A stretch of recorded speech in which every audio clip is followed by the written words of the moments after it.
When trauma occurs, the body and mind often react with one of four responses: fight, flight, freeze, or fawn. These are ways humans have learned to survive. We have developed these behaviours in response to threat and danger, and they continue to influence our reactions when we feel threatened or unsafe. Understanding these responses can help us to support someone recovering from trauma.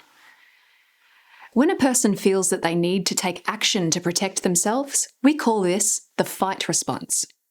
This response can show up as anger, irritability, or an overwhelming desire to fix the situation.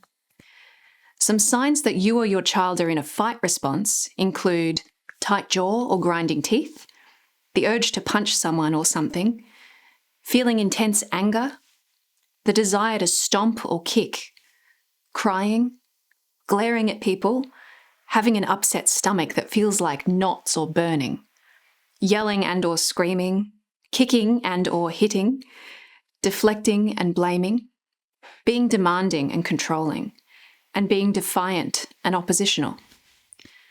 Trying to escape harm or danger by running away is a flight response. This may come across as emotional numbness or avoidance, where someone may focus on keeping busy or trying to move on as a way of coping with the overwhelming emotions. It can also look like withdrawing from family or friends, wanting to be separate from everyone, or refusing to acknowledge or talk about the traumatic event. There may be a strong desire to escape situations, memories, or emotions tied to the trauma. These emotional and physical responses could mean you or your child are in flight mode.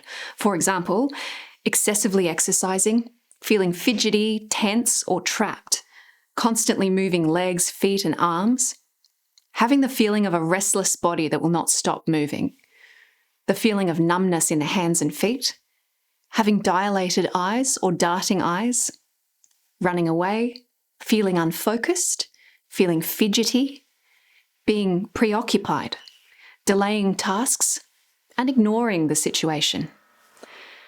If someone is unable to respond, feels stuck, dissociates, or is emotionally numb, they may be experiencing the freeze response.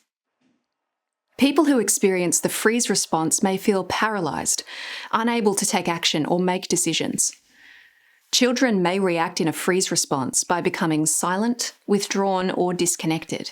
They may have difficulty expressing what happened, not because they don't want to, but because the shock and fear overwhelm their ability to process the event. These emotional and physical responses could mean that you or your child are in freeze mode. For example, pale skin, feeling a sense of dread, feeling stiff, heavy, cold, or numb, having a loud pounding heart, emotionally shutting down, hiding, saying I don't know, not being able to complete tasks, daydreaming or being zoned out, feeling unable to move, being particularly moody, not wanting to partake in usual interests. The fawn response refers to people-pleasing behaviours.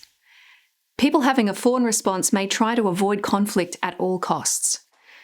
Someone who reacts with the fawn response might try really hard to please other people, even if they're feeling hurt or scared inside. Children having a fawn response might pretend everything is okay instead of talking about what happened because they don't want to upset anyone or make things worse.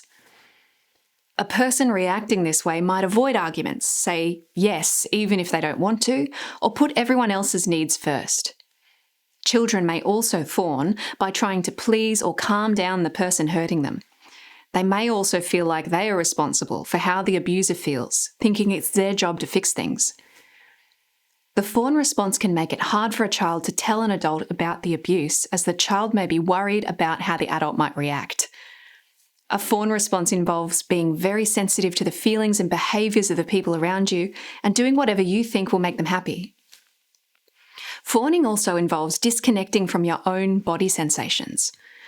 Common fawning examples include being overly apologetic, being unable to say no, assuming responsibility for another person's reactions and mood, trying to predict behaviours that might upset others, avoiding talking about issues that would upset other people, smiling or laughing while discussing a painful experience, ignoring their own needs, wants, or feelings, being in denial about the trauma, taking over the roles of parents and being super responsible, never asking for what they need, never showing anger, sadness, or hurt in front of other people, being easily peer pressured, having poor boundaries, being in denial, and blaming themselves.